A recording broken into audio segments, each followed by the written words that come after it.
I can't believe that these got materials like this on this colorway. These are fantastic. They ugly, but they fantastic. Tell us how you really feel. Oh, I just did. They boo-boo, but I mean, this leather is, yes, it's it.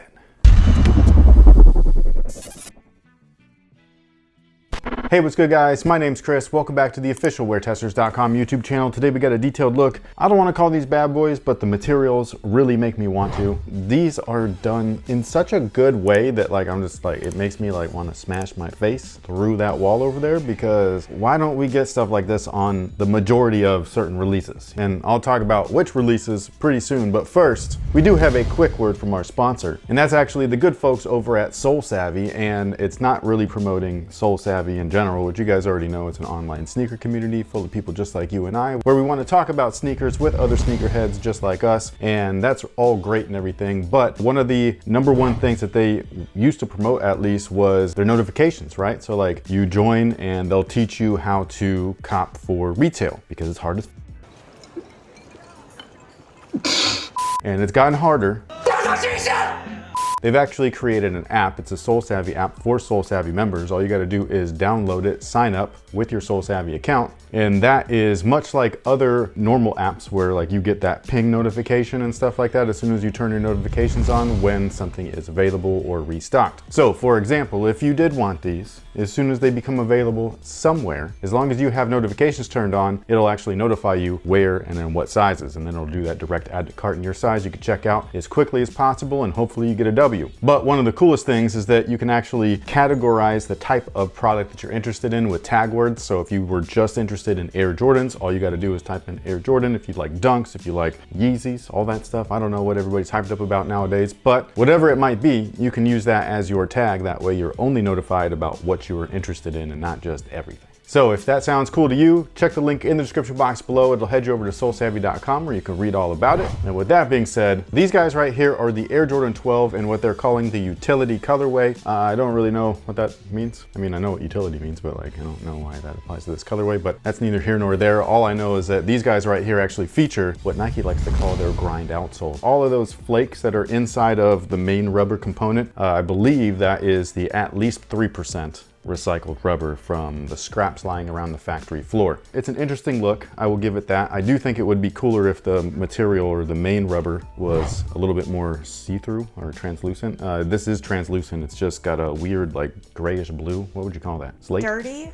You think that's dirty? It just looks like a really old slime that's been played with, and there's maybe hair in it. I don't know. Lint.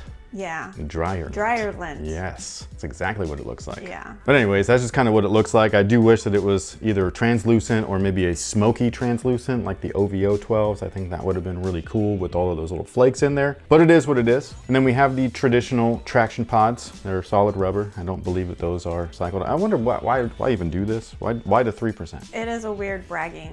You're why not all of it? You know? Why not just do everything? It's just strange to me. Anyways, additional tech specs aside from the traction, the rubber itself is a carbon fiber plate, which you can kind of see right here, but it does extend throughout the midfoot. The midsole itself is Phylon, and then on top of that Phylon, or cut inside of that Phylon, is a full-length Zoom Air unit. This is the first Air Jordan to feature Zoom Air, which is awesome. Some people think it's actually the 11. It's not. It's the 12. Some people think that these are stiff, which they are. You got to break them in a little bit. It's one of them shoes. You got to give them some love. You got to show them around. You got to crease them up a little bit. I know new sneakerheads are like, what's a crease? A crease is what happens when your foot bends naturally, and that makes it so that you can walk around comfortably. You know what I mean? You got to do that in these, otherwise they're going to stay stiff forever. Now the upper on these guys is where everything is just awesome.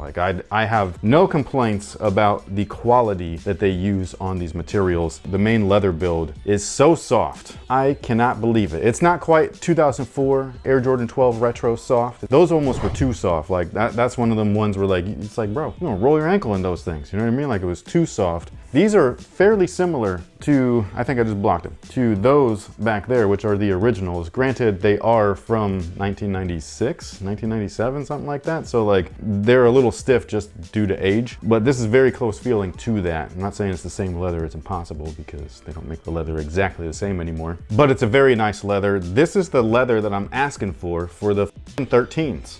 That little toe, the tiny piece on the front of the shoe that they keep putting that ass leather on. This is what I want on those. Just a little bit. It's not a big patch. Like, take the 3% leftover scraps from this leather and put it on some 13s, man. Do it. Now the overlay material is also awesome. Like, this is just a really nice, really short-cut suede. It's also got a little bit of a texture to it that reminds me of the original texture, the lizard embossed print that was on the original 12s. During like certain angles, you can kind of see little spots throughout it. I don't know if that was intentional or not. All I know is that, to me, that's cool. Like, it kind of reminds me of what used to be on there, but it's not. It's like what you always say, right? Like, different is good. I like the different stuff. I like it. It's cool. Especially when it's of quality. This whole upper right here, for Jordan brand, for what we're used to, you know, really getting, I'm just surprised. Now, one of my favorite weird tweaks to this shoe though is actually the tongue. I don't love it in terms of like, oh, this is like the original, it's not like the original, it's quite different, but it reminds me of the 11. It's like kind of like a ballistic style mesh. And what I really love is the branding. They kind of like colored the outline, but not the face, and it just looks killer. From the front, you see a little bit of a border, but then as soon as you move to the side, it's like really pops. It makes it look like 3D, and I really like that. I don't know if I like this one. Like, this one, it's kind of weird, but it is what it is. And then the back of the shoe is really muted. I don't love it because this is typically my favorite section of the sneaker, but the 23 just kind of like almost blends in with this weird rubber that they used. I do wish it was crimson. I think that it would have popped a little bit more. And then they also grayed out the text on the little pull tab right there. So you can barely see that also, which is funny because that's the part where it's like quality inspired by the greatest player ever and stuff like that. And usually they don't live up to those standards. The products themselves, especially right here, they got a little bit of extra tape stitched on. So oops, sorry. Now, as far as sizing is concerned, they do fit true to size. So whatever you typically wear in your Air Jordan 12s, that's what I would recommend. Some people do like going down half a size for a super snug fit. And if you are playing in them, I would recommend going down half a size just to really get that great feel and fit once they do break in. And they will be available over at Phenom and Phenom Global. So if you were not following them on social media, which is Phenom 916 if you're in our area, Sacramento area, and then just Phenom Global if you're over in Minnesota, where they have 2 other locations, one of which is like brand new, the Dinky Town. The what? It's called Dinky Town. I didn't name it. I didn't name it, okay? Just hit her in the funny bone. What the Everybody from Dinky Town is like, what the dude? I'm sure the people in Dinky Town have I'm sure that sense of humor. I'm sure that they rep Dinky Town with Dinky Town. I'm sure that they rep Dinky Town with pride, okay? Anyways, if you're interested in these shoes, make sure to follow them on social media. And yeah, that way you know what their launch procedures are because they're different every time. Sometimes it's in-store raffle, sometimes it's just available now. Get here as quickly as your butt can carry you to Dinky Town. My apologies. All you Dinky Towners. Man. Anyways, what do you think about these? You like the new Yeah, this one's too far. Oh, really? They went too far. Oh, which part? I do not love primarily black shoes. Me They're neither. Just not my jam. Yeah. And it looks like lint that I pulled out of the dryer for sure. I think that they tweaked the 12 so hard that I'm just kind of like, Reel it back in. yeah, just a little bit. It's a little too much. But with that being said, you guys let us know what you think about these, the Air Jordan 12 utility down below in the comment section. Are you liking them? Are you not? Are they different enough? Are they too different? Let me know. Sound off below. We appreciate it. And also, if you're interested in the Soul Savvy app, there's going to be a link down below in the description box. Anything else? No, that's Cool. it. Awesome. I hope you guys have a great day. So until next time, have a good one.